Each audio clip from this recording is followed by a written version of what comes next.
Ibrani 12 ayat 3 sampai 17 ayat 3. Ingatlah sahut dia yang tekun menanggung bantahan yang sehebat itu terhadap dirinya dari pihak orang-orang berdosa, supaya jangan kamu menjadi lemah dan putus asa. Dalam pergumulan kamu melawan dosa, kamu belum sampai mencucurkan darah.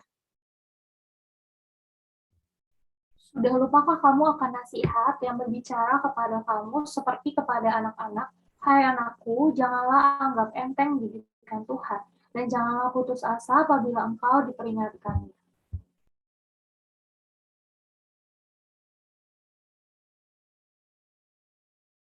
Ya, bisa Herlin.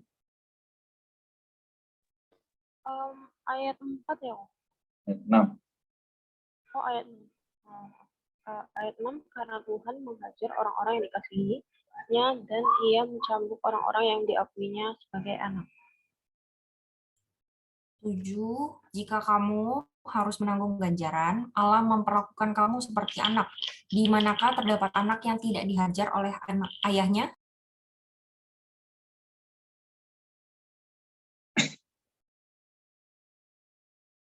Apa bisa? Ayat 8.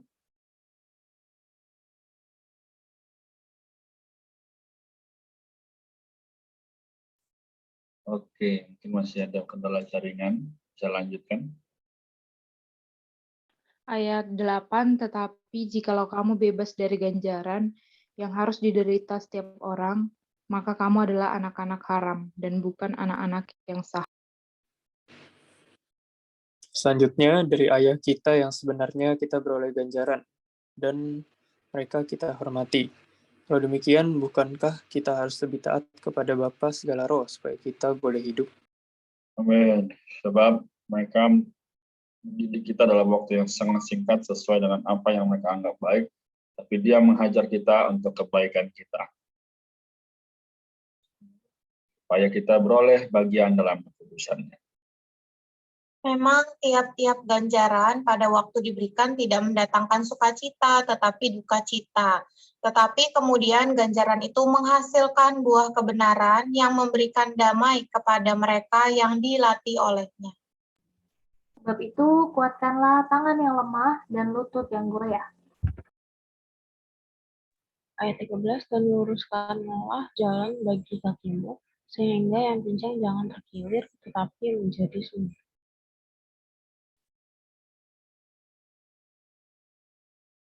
Silakan, 14.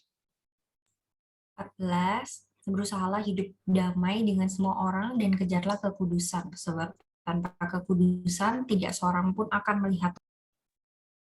Ayat 15, jagalah supaya jangan ada seorang pun kehilangan anugerah Allah, agar jangan tumbuh akar pahit yang menimbulkan kerusuhan dan mencemarkan banyak orang. 16, jangan ada orang yang menjadi cabul atau mempunyai nafsu rendah seperti Esau yang menjual hak kesulungannya demi sepiring makanan.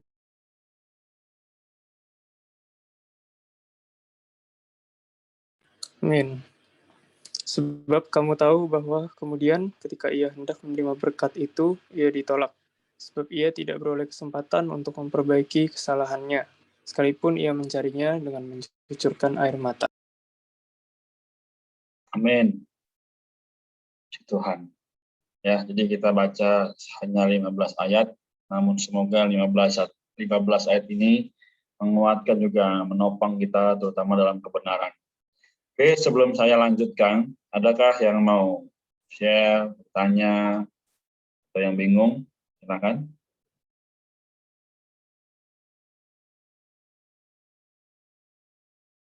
Amin, aku menikmati di pasal 12 ini di ayat 5, 6 ya, 5, 6, ya 5 dan 6.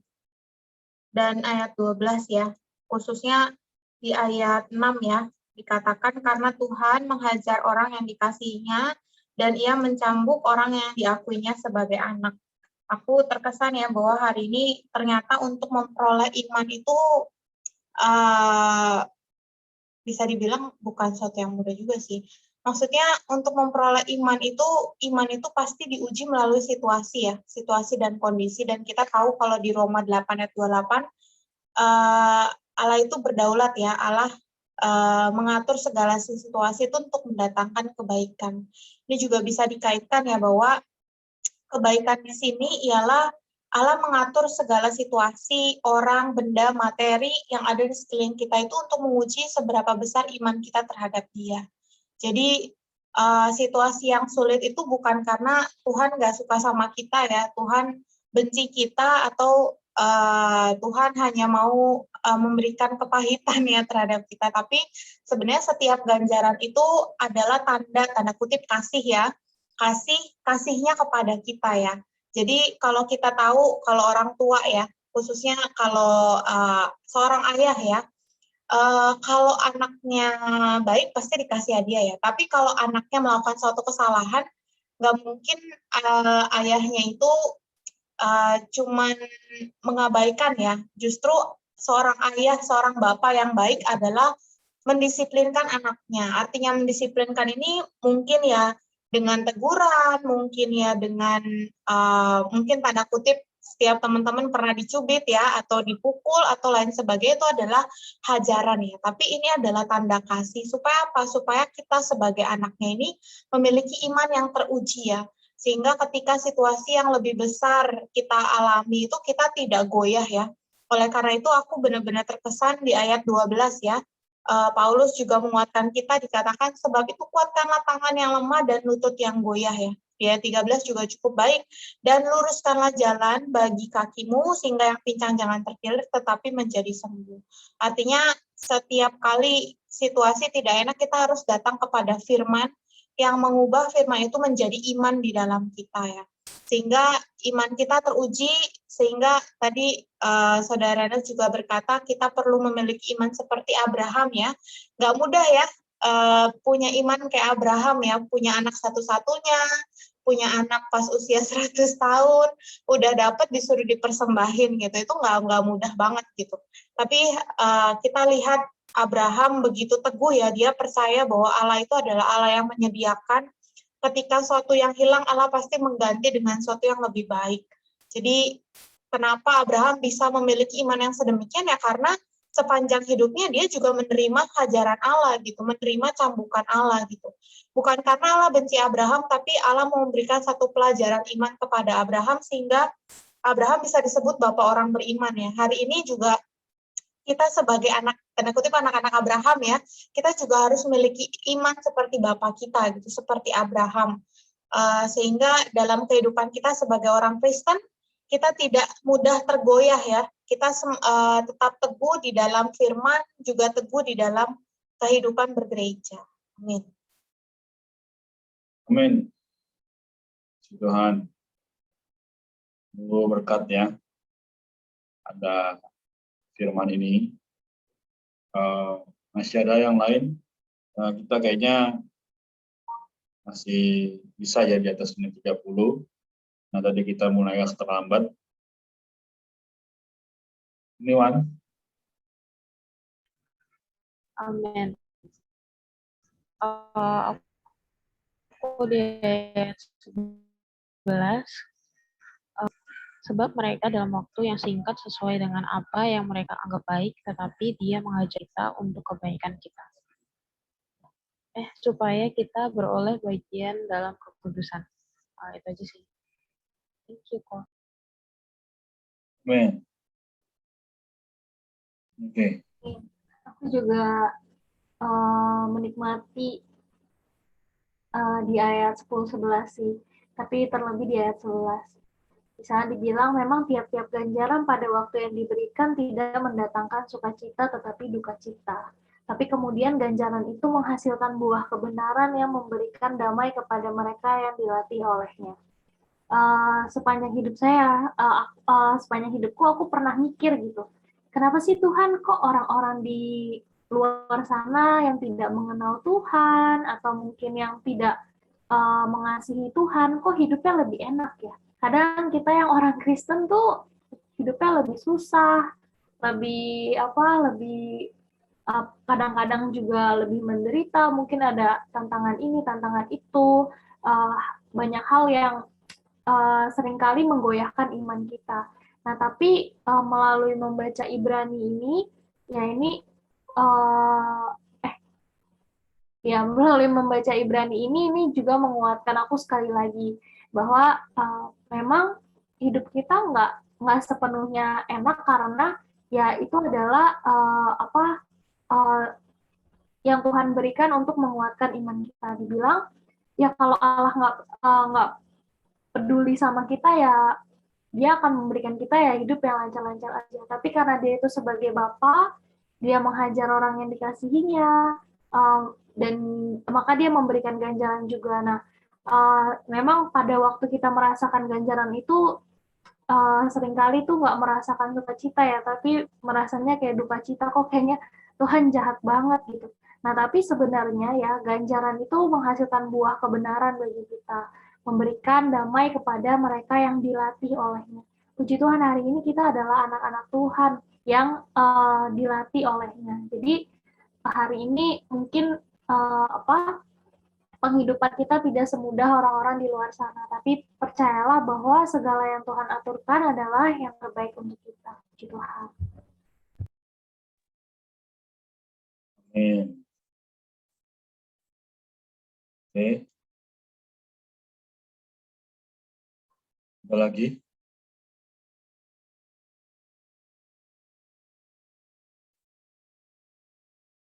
Dari Marta, Eva, atau Axel?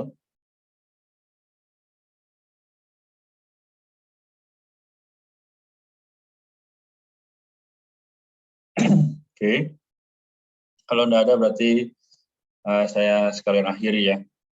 Nah, sekalian ketika kita baca ini, ya seringkali kita bertanya, Tuhan, apa hubungannya dengan saya?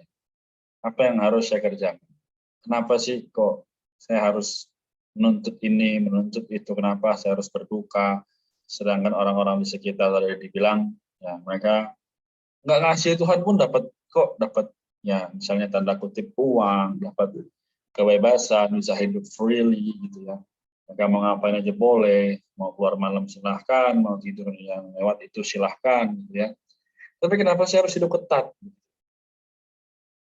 Ya, sekarang saya bertanya, ya, ini kebetulan kan saya sama Maria sudah nikah ya. Nanti ketika kami jadi orang tua, kami juga nggak mau mendidik anak itu misalnya ya, terlalu lembut ya, karena harus ada kekerasan. Nah, misal nanti bukan kekerasan adalah ya kita jahat gitu ya, tapi dengan seperti tegas gitu maksudnya ya. Kita tegas, kita kalau dia salah kita beritahu, kita tegur begitu. Ya kan? Nanti teman-teman juga akan menjadi orang tua. Bisa nggak mikir bahwa oh kalau dia salah ya biarin aja, atau bahkan ya udah toh juga dia punya hidupnya sendiri. Gitu. Ada yang mau begitu?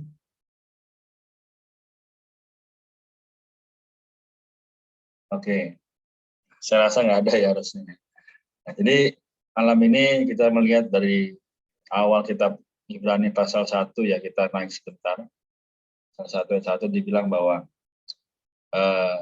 dari zaman dahulu ya Allah berulang kali dan dengan berbagai cara. Teman-teman sekalian, hari ini juga sebenarnya Tuhan sedang berbicara pada kita ya. Situasi pandemi ini nggak berakhir-akhir.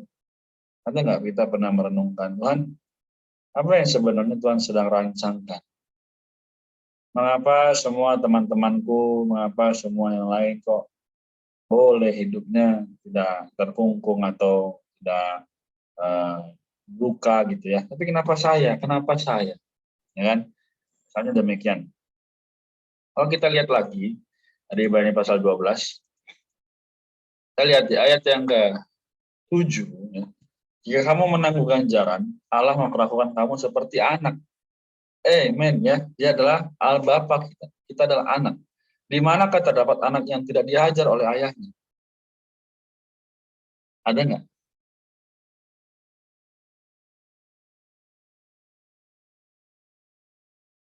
Nggak ada ya.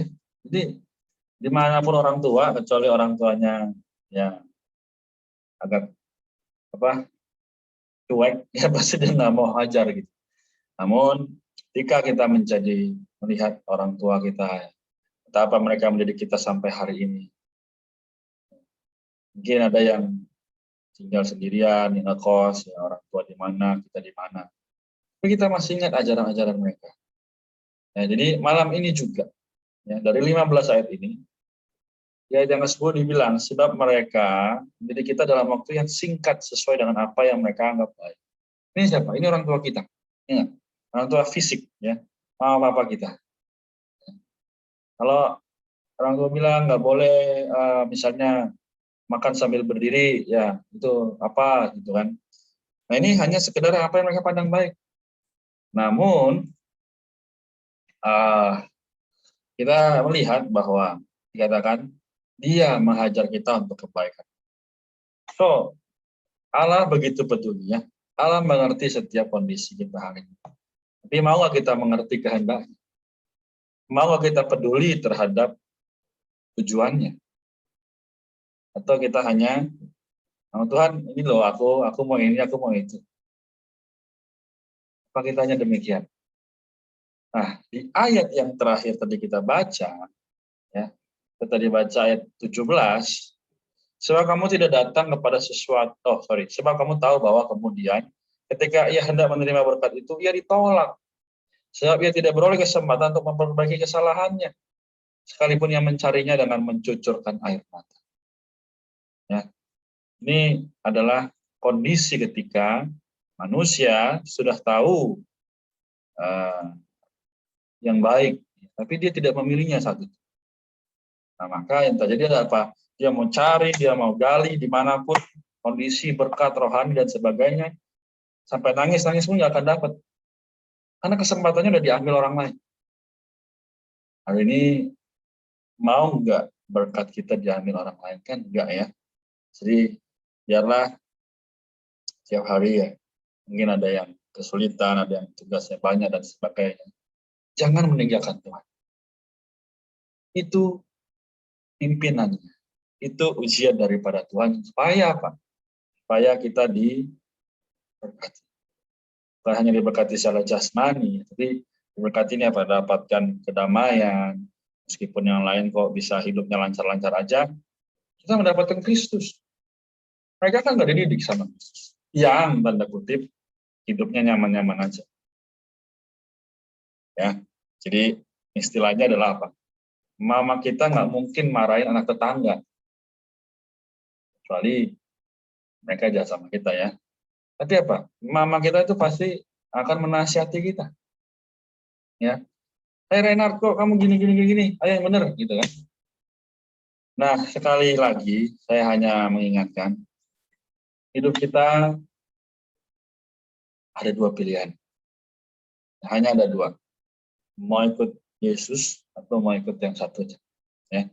Kalau kita mau ikut Yesus, kita perlu berteguh dalam iman. Kita baca Alkitab setiap saat, setiap hari. Ya, meskipun banyak tugas, kesibukan lain-lainnya, semoga kita bisa meluangkan waktu. Ya. Tidak ada jalan lain. Ya. Oleh karena itu, ayat 15, yang mundur sedikit. Jagalah supaya jangan ada seorang pun kehilangan anugerah Allah. Kalau sudah kehilangan anugerah Allah, game over. Ya, kita sudah berakhir.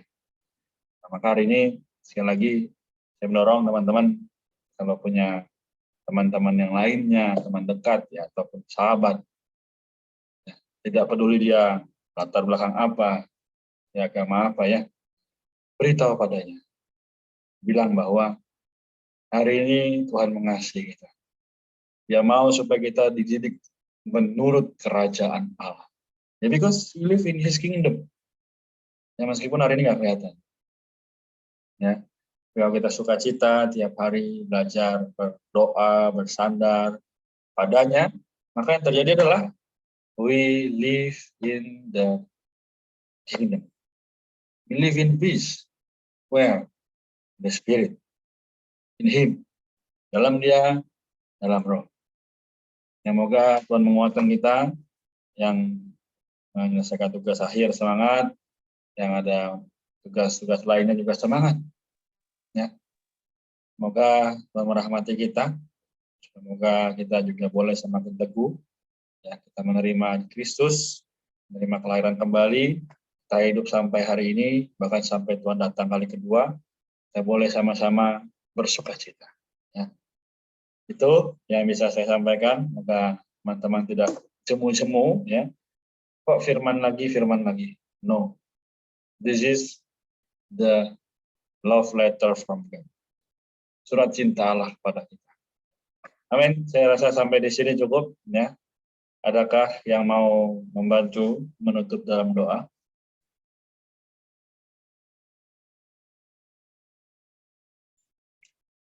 Amin. Yang membantu awal yang kami dalam hari ini Bapak yang kami Tuhan, ya Bapak, dan Engkau juga menjadi kami ya Tuhan, Engkau mengajar kami karena kami adalah anak-anak Tuhan. Tuhan menjadi kami ya Tuhan, supaya Tuhan bisa oleh Bapak. Tuhan berkati juga Korena, Cynthia, Cynthia, Marta, Silva, Jeva, dan waktu juga ya Bapak, dalam lain ya Bapak, Engkau berkati kesalahan mereka, yang mereka, dan kebaikan mereka, segala sesuatu yang mereka lakukan, yang mereka bagus saja ya Bapak. Terima kasih banyak. Oke, terima kasih Arlin. Kita sampai di sini.